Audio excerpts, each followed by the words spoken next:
Apa itu guru penggerak? Yaitu mulai dari tergerak hatinya seorang guru, kemudian ada keinginan untuk bergerak, lalu bisa menggerakkan orang-orang di sekitarnya.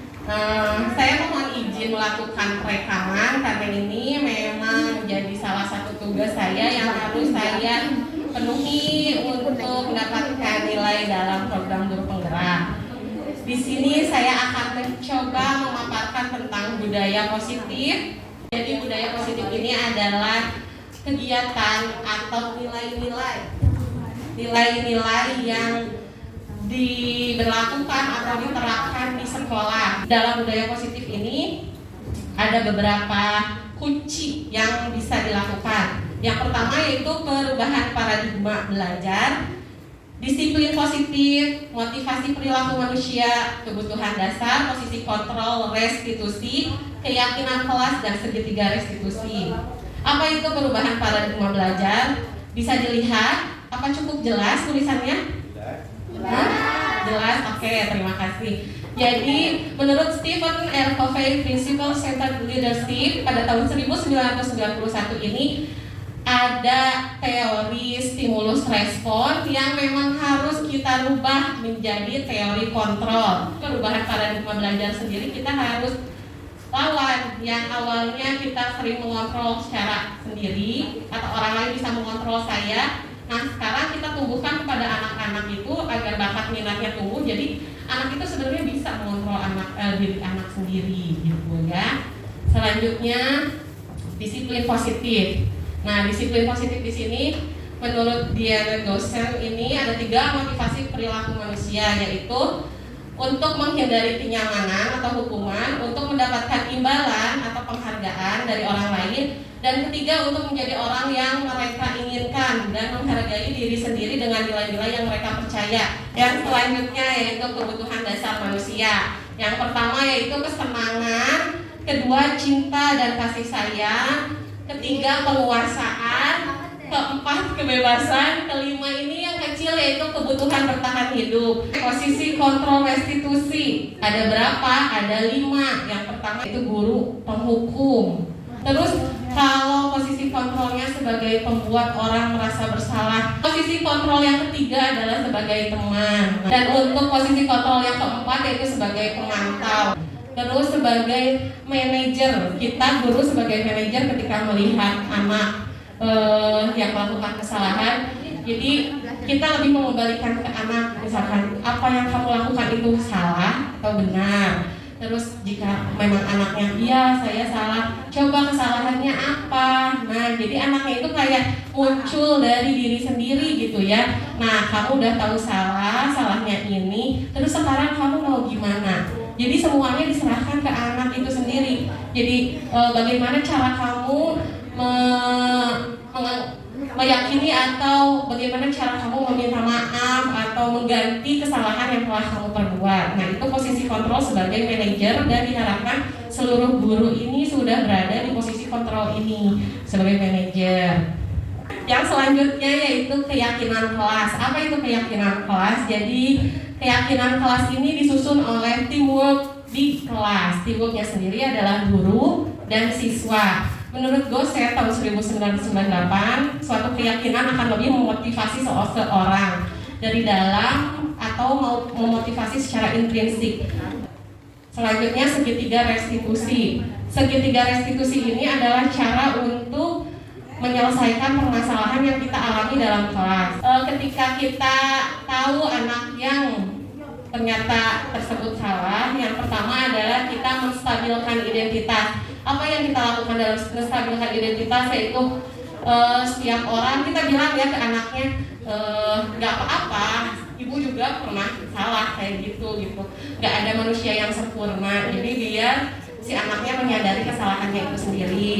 Setelah itu memvalidasi kesalahan. Jadi ya tadi salahnya apa, kamu melakukan salah, tidak, salahnya apa, lalu bagaimana. Dan tahapan ketiganya yaitu setelah dia menyadari kesalahan, kita tunjukin tuh keyakinan kelas yang tadi kita bikin, keyakinan mana yang kamu langgar, terus bagaimana kamu mengganti atau yang meminta maaf mengganti kesalahan yang telah kamu lakukan barusan, seperti itu.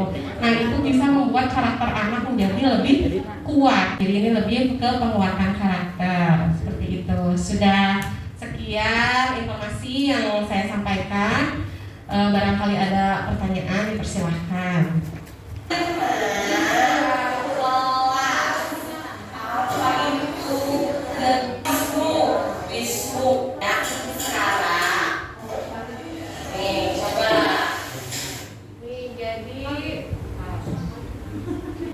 Jadi di kelas saya mencoba membuat keyakinan kelas terlebih dahulu dengan cara mengeprint gambar, karena kita tahu, kita pasti kenal karakter anak murid kita masing-masing, bisa atau enggaknya nih anak diajak ke sini. Nah, kita cari cara atau strategi gimana nilainya tetap tersampaikan, tapi caranya bagaimana pasti tidak akan mudah, tapi kita bisa pasti mencari cara atau strategi alternatifnya. Nah, saya mencoba saya coba memberikan gambar-gambar yang memang sudah ada nilai-nilai positifnya jadi ada tulisannya ya di bawah gambar-gambar itu. Saya meminta seluruh anak ini masing-masing mengambil gambar tersebut untuk ditempelkan di papan tulis di tempat yang telah disediakan. Jadi ini poinnya, anak itu bisa mengutarakan atau mengekspresikan apa yang dia inginkan, apa yang digambar itu menurut dia menarik dan dia bisa lakukan di kelas atau biasa dilakukan di kelas. Nah, anak-anak ini memilih sendiri-sendiri dan ditempel sendiri-sendiri. Nah, jadi ini saya sudah sepakat dengan anak-anak bahwa di dalam kelas ini kita semua harus mengikuti keyakinan kelas yang sudah dibuat bersama-sama tersebut gitu. Ini udah sepakat ya, dan memang menjadi keyakinan kelas atau peraturan kelas sendiri. Nah, ini ketika salah satu anak yang dibully, korban bullying ya, jadi emang dianya langsung nangis. Kasusnya ini anak ini yang laki-laki tuh nangis terus sambil gebrak meja, dan kenapa nangisnya tuh nggak terekam karena memang menurut saya perekamannya itu udah selesai, tapi ini alamiah ya, dan emang tidak ada skenario sama sekali gitu. Jadi ini tuh Aidilnya nangis sambil gebrak meja. Saya lihat dari kejauhan. Nah, saya berarti sudah melakukan posisi kontrol sebagai pemantau. Ketika anak ini keluar dari kelas, dia nggak mau belajar, nggak mau meneruskan belajar, ya saya panggil kan, karena dia meninggalkan kewajibannya. Nah, saya instruksikan kepada anak yang lain dulu untuk keluar karena akan menyelesaikan permasalahan ini. Dan terlihat di sini Aidil itu masih malu-malu ya, tidak mau mengungkapkan perasaannya bagaimana gitu. Jadi dia tahu sakit hati tapi dia nggak mau bilang ke saya karena mungkin ya memang ada orang yang membuat sakit hatinya juga gitu di situ. Saya di sini coba untuk terus membujuk atau ya sampai dia mau jujur sama dirinya sendiri gitu. Aidil tuh bilang Aidil sama saya sampai satu-satu ditanyakan, Aidil sama Wisnu bukan sama Raka bukan. Dia awalnya bilang ya sama Raka, kenapa? Jadi dia itu bilang Raka ngejek dia gitu. Dia ingusan gitu loh, jorok.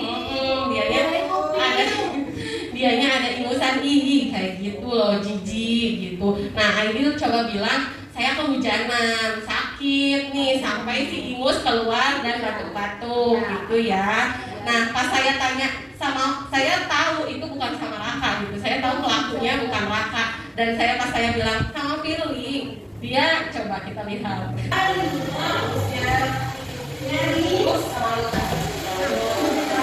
Ya, dia nggak ngaku sama Firly, nggak mau, dia agak takut juga mungkin ya karena ada orangnya di situ.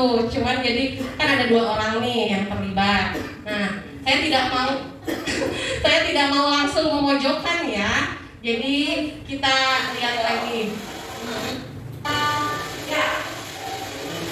Nah, di sini saya panggil Raka, kenapa? Karena dia sendiri dan anak-anak sendiri yang mengakui kesalahannya gitu. Saya di sini sudah mencoba ke menstabilkan identitas, jadi kayak nggak menyudutkan seorang gitu ya. Jadi Raka sama Firly tuduh-tuduhan, Firly-nya nggak ngaku, Rakanya juga enggak gitu ya. Jadi masih belum sampai akhirnya Aidil ngaku ya sama Firly. Soalnya karena dia juga akhirnya kan merasa bukan tersudut ya, cuman ya dia perlu mengungkapkan gitu kan, perlu menghargai dirinya sendiri gitu. Karena Aidil sudah mengakui oleh Firly, saya sedang memvalidasi kesalahan, yaitu apa kesalahan yang dilakukan oleh Firly, sudah, terus harus bagaimana setelah kamu tahu salah, kamu harus bagaimana. Ya Firly bilang maaf, tapi dari awal dia sudah bilang maaf, cuman saya ingin membenarkan atau meyakinkan bahwa dia benar-benar minta maaf tanpa mengulangi kesalahan yang sama untuk selanjutnya.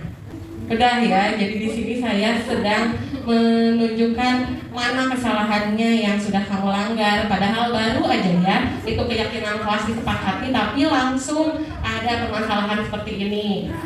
Nah, untuk selanjutnya di sini saya membuat tugas yang memang mengelompokkan mereka berdua untuk mengetahui apakah emang anak perempuan ini sudah benar-benar menyadari kesalahannya dan tidak mengulangi kesalahannya itu. Makanya saya memberikan tugas proyek yang memang melibatkan mereka berdua, dan hasilnya kita akan lihat bagaimana nanti ya. Terima kasih atas kesempatan dan waktunya. Mohon maaf apabila ada kesalahan.